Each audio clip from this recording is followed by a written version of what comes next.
Hey everybody, this is just a vlog update and I'm doing okay. I'm just really struggling. This is Ramsey. He's TikTok famous. I'm really struggling with loss of appetite and not being able to eat and fatigue, and I'm sleeping a lot still. I just had a pre-check and another round of Tecentriq Immunotherapy, and I love it when I get to see this PA because he goes over the labs so well with me, so I understand what's going on. I've been getting iron infusions for about a month now, and some of my labs are finally improving just a little bit. As we know, it can take like 6 to 8 weeks to really kick in.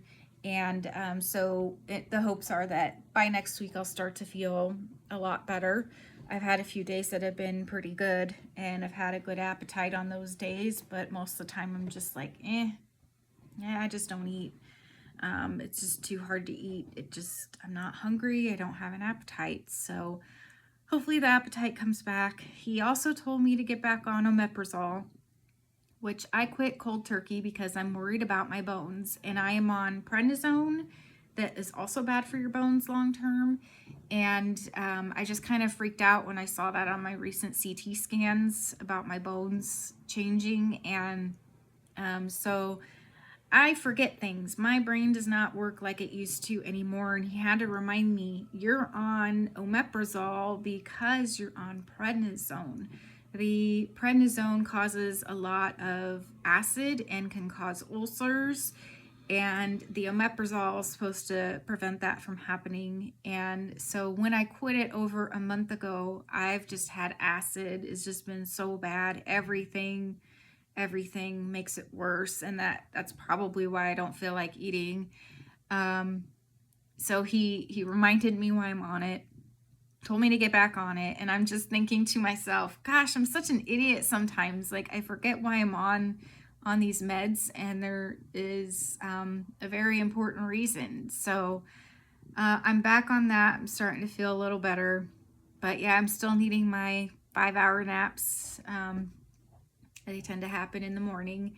And then on top of that, I've just still had so many appointments, so much going on. I'm exhausted, and it's hard for me to even make really important phone calls.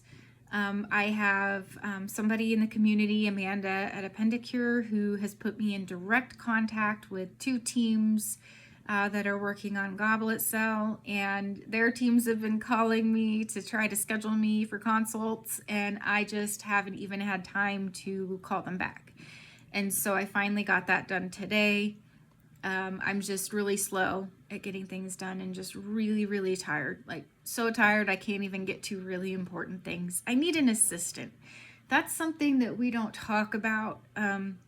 Cancer is exhausting. I hate being on the phone, and I remember when I was first diagnosed, all of the calls from nurses, doctors, different teams. I mean, it was just so much. I threw my phone. Like, I couldn't handle it. So many calls, and now I just have a really hard time making calls, returning calls. And I just hate talking on the phone. This is something a lot of people don't understand. Number one, I have, like, I don't know what the name is for it, or if there even is a name, but I have some sort of auditory sensory issue where talking on the phone is really difficult for me. My brain has to work harder to process words versus when I see people face to face. So Zoom is fine, FaceTime, in person, but I still get overwhelmed if it's too much conversation. I can't handle it. And this has been going on since I started chemo. I think it did something to my brain. Maybe it's just my mentality has changed, but people call me and they want me to call them back, and I just can't. I really just can't. It's nothing personal. I can't do it. It really drains me so bad. Being around people that talk too much, too long about things that aren't all that important. I'm more of a tell me about your serious things versus tell me about the little things. I just cannot handle talking about nothing really. I just get really overwhelmed and overstimulated. And that also goes to when I was on chemo, I had to wear earbuds all the time and listen to Zen music because I couldn't even stand the sound of the pump that was attached to me. For some reason, every time it made a sound, it would make me vomit. So I had to wear the earbuds so I wouldn't hear it because it was attached to me for 2 days. So it was so bad that there were times where hubby had to, like, I need to talk to you, and I'd have to take them out and then put them back in. And or if we were watching TV and he needed to take a call, he'd warn me, okay, I'm going to take a call, put your earbuds in.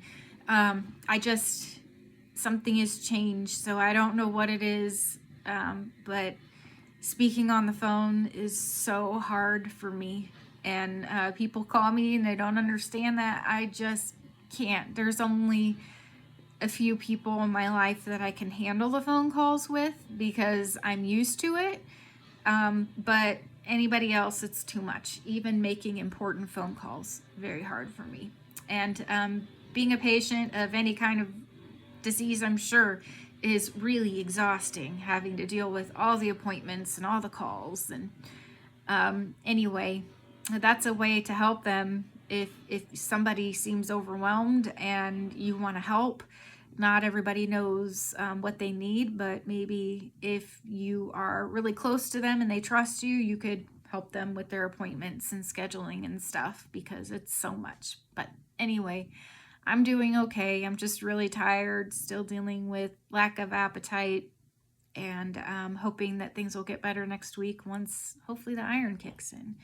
So I hope everybody's doing well. Thanks for listening. Bye.